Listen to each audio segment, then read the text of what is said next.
there too is like as adults, you know, if we could share our talents with the youth as well, you know, and pass on like and get inspired by the youth and be creative. And then I think for adults as well, like, you know, different community. For example, we had workshops, Full Circle had workshops that was open to all levels, and we had people who, of all ages, adults, coming to our acting workshops, which was great, because we just want to see people do this work if they want to. So opening it up to creativity, and I think you're right, reminding adults not to take themselves too seriously, because, like, you know, that's how you get, like, old and stuff. It makes good for comedy, right? Oh yeah, it makes for good comedy. Yeah, totally. Yeah, I used to work for the government too, and I got jaded. Like the 9 to 5 was really like it was not good for my creativity. So I'm gonna start a public service awareness group where it's like we're doing comedy as you know, as healing. Yeah, no, what? I think corporations are so, you know, we talked mental health, I think, and corporations are so crazy. They need to go to the same therapy that humans do. So, like, you know, CBT, there should be called corporate behavioral therapy. So, Mr. Corporation walks in, and then you do whatever they do. Okay, Jessica, do you have anything else to say? Yeah, I do. I wanted to comment on that tapping into our creative resources and also allowing children to tap into those resources. You know, I think it's really important to just really find that place in ourselves as a mode of healing. And that's why I try and incorporate ways that youth can engage with that, with something that they respect and understand, whether it's hip-hop or heavy metal, whatever they're interested in. That's what I really try and focus on. But it's really challenging sometimes with video games and TVs also being in our center.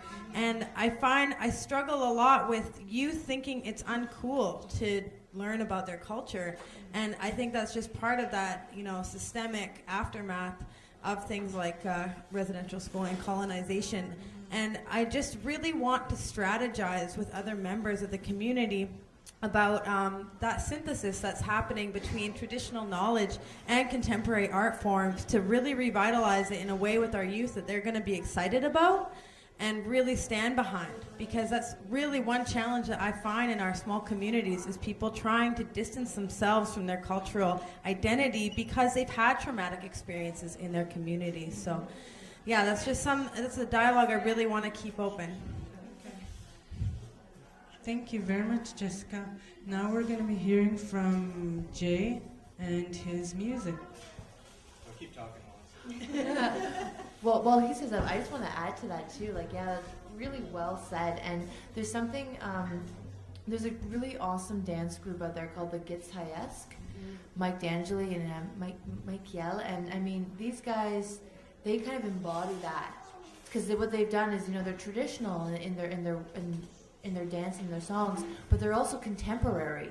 You know, so they've combined the two, and of like, so they have their roots, and then they call themselves, was it traditionally contemporized art forms? And that is really the next step, is like, you know, knowing full well that we are here in the present day, but also acknowledging our ancestors. And like for myself, it's me doing more research. It's me going to where my dad and my grandma are from, and my great grandma's from, and my great granddad's from, and just seeing the land area itself and just being amongst that, and then coming back to my city life and then going back to visit. I think it's nice. I mean, when I was a teenager, I had opportunities and I didn't take them. You know I didn't. And now today, I remember those opportunities that have gone by, and I'm thinking to myself, okay, I need to take these opportunities before I lose my aunties, before I lose my great aunties, because they're not going to be around to show me who's in those pictures anymore.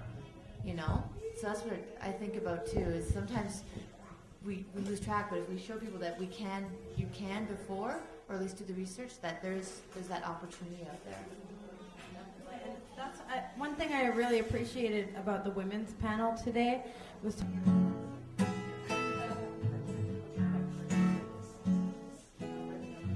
Don't you know, talking about a revolution sounds like a whisper.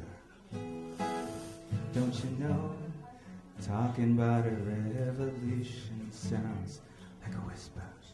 Yeah, while they're standing in the welfare lines, crying at the doorsteps of those armies of salvation, waiting in time for the unemployment lines, sitting around waiting for promotion, yeah.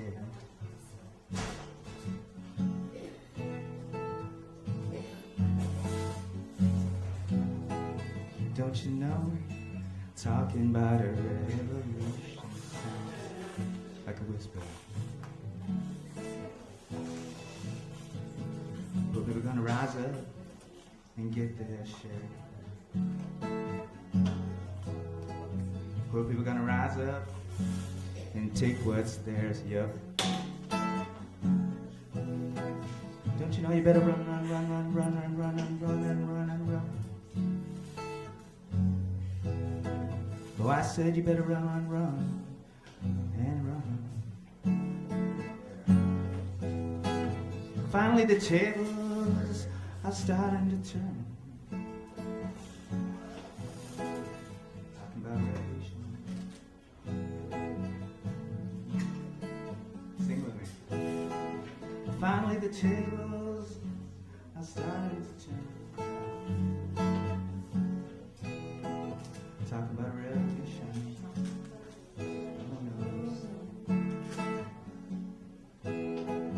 Talking about a revolution.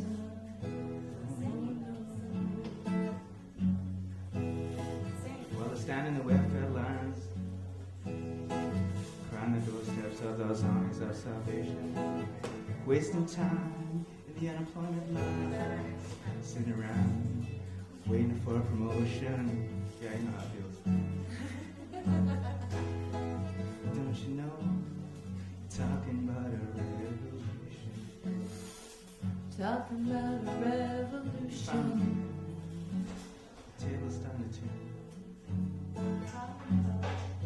Revolution. Sing it. Talking about a revolution.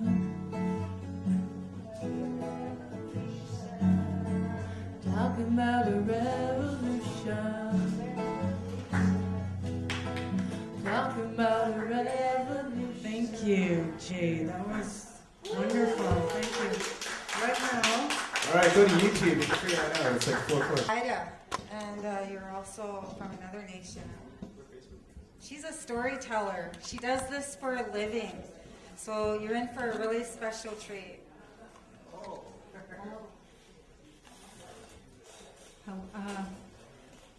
Hawa. Thank you in my language.